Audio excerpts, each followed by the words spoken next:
வாக்குப்பதிவு சதவீதம் உள்ளிட்டவற்றில் தேர்தல் ஆணையத்தின் முரண்பாடுகளுக்கு எதிராக குரல் எழுப்ப கோரி இந்தியா கூட்டணி தலைவர்களுக்கு காங்கிரஸ் தலைவர் கார்கே கடிதம் எழுதியுள்ளார். இதையடுத்து கூட்டணி தலைவர்கள் தேர்தல் ஆணையத்திற்கு கடிதம் எழுதி வருகின்றனர். இந்தியா கூட்டணி கட்சி தலைவர்களுக்கு கார்கே எழுதிய கடிதத்தில் தேர்தலின் முதல்கட்ட வாக்குப்பதிவு சதவீதத்தை 11 நாட்கள் கழித்தும், இரண்டாம் கட்ட வாக்குப்பதிவு சதவீதத்தை 14 நாட்கள் கழித்தும் தேர்தல் ஆணையம் தாமதமாக வெளியிட்டதாக குறிப்பிட்டுள்ளார். வாக்குப்பதிவு முடிந்த அன்று வெளியான வாக்கு சதவீதத்திற்கும் தாமதமாக வெளியிடப்பட்ட வாக்கு சதவீதத்திற்கும் 3 முதல் 4% வரை முரண்பாடுகள் இருந்ததாக சுட்டிக்காட்டியுள்ள அவர், தேர்தல் ஆணையத்தின் அணுகுமுறை கவலை அளிப்பதாக தெரிவித்துள்ளார்.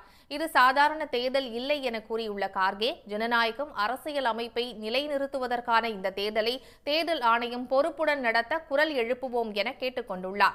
இந்த நிலையில் விடுதலை சிறுத்தைகள் கட்சி தலைவர் திருமாவளவன் தேர்தல் ஆணையத்திற்கு எழுதியுள்ள கடிதத்தில் குளறுபடிகளுக்கான காரணங்களை விளக்க வேண்டும் என வலியுறுத்தியுள்ளார்.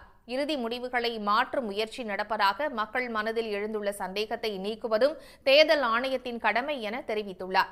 எஞ்சிய கட்டங்களில் வாக்குப்பதிவு சதவீதத்தை 24 மணி நேரத்திற்குள் வெளியிடுவதோடு ஒவ்வொரு வாக்குச்சாவடியிலும் வாக்கு செலுத்திய வாக்காளர்களின் எண்ணிக்கையையும் வெளியிட திருமாவளவன் கோரியுள்ளார். உடனுக்குடன் செய்திகளை தெரிந்து கொள்ள சன் நியூஸ் பெல் ஐகானை கிளிக் பண்ணுங்க.